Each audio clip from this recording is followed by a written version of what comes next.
Alors là, vous allez voir, on est très loin des vacances farnientes, bronzettes, etc. La nouvelle tendance chez nos amis britanniques, ce sont les vacances de survie. Alors en quoi ça consiste? Bien justement, Loïc a testé pour nous, c'est un garçon courageux. Alors c'était sympa la nuit dans les bois. Allez, franchement, ça devait pas être terrible, non? Ah, vous avez raison, William, hein, je ne vais pas vous mentir, on n'a pas passé la meilleure nuit de notre vie. En fait, regardez où on a dormi, voilà, juste derrière moi, c'est l'abri de fortune de l'équipe de France 2. C'est là où nous avons dormi cette nuit en pleine forêt. Pourquoi? Eh bien parce que nous sommes loin de notre zone de confort londonienne. Nous sommes dans le parc national des Dartmoor, dans le Devon. C'est un endroit magnifique. Mais nous sommes en vacances, ou en tout cas nous suivons une équipe de clients qui sont en vacances et qui sont venus passer des vacances survivalistes. Le but, c'est d'être plongé, d'être parachuté, si j'ose dire, dans une forêt pendant 1, 2, 3, 4, 5 jours et de vivre avec les moyens du bord, de trouver sa propre nourriture, de trouver son propre abri pour passer la nuit. C'est ce que nous avons fait durant en tout cas 24 heures et c'est ce que nous vous proposons de suivre dans ce reportage que nous avons réalisé avec Christophe Aubert et Élise Derbaumet. Ne vous fiez pas à ces vertes collines d'Angleterre, car dans ce parc naturel du Devon, qui n'a pas l'air bien méchant, ces vacanciers d'un genre nouveau vont vivre un petit enfer.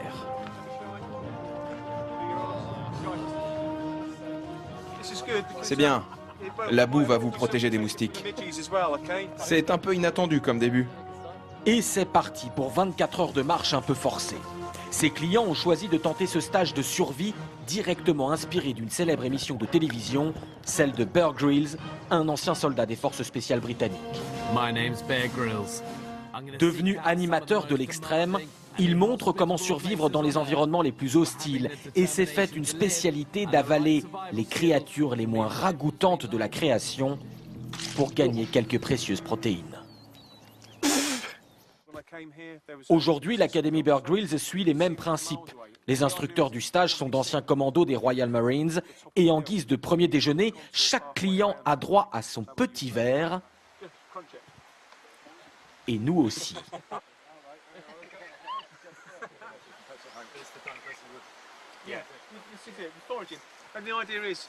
Ça éclate sous la dent. Petit côté cacahuète quand même, pour connaître. On va dire que ça passe. Vous savez, comparativement, il y a plus de protéines dans ces verres que dans un steak de bœuf. Tôt, il faut se préparer pour la nuit et construire un abri. Les stagiaires doivent s'abriter du vent, se protéger de la pluie avec des feuillages et de la mousse. Il y a une 50aine de trous dans notre toit. Ça va être froid et humide. Heureusement pour le soir, les instructeurs apprennent à lancer un feu avec son couteau et ont quand même apporté quelques poissons. De quoi ne pas se coucher le ventre vide pour une nuit qui ne sera pas la meilleure de leur vie.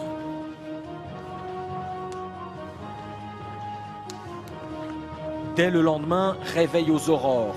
Pas le temps de s'apitoyer sur les courbatures de la nuit, journée physique de franchissement de rivière. Les instructeurs enseignent leur technique commando, reprise avec plus ou moins de bonheur par les stagiaires.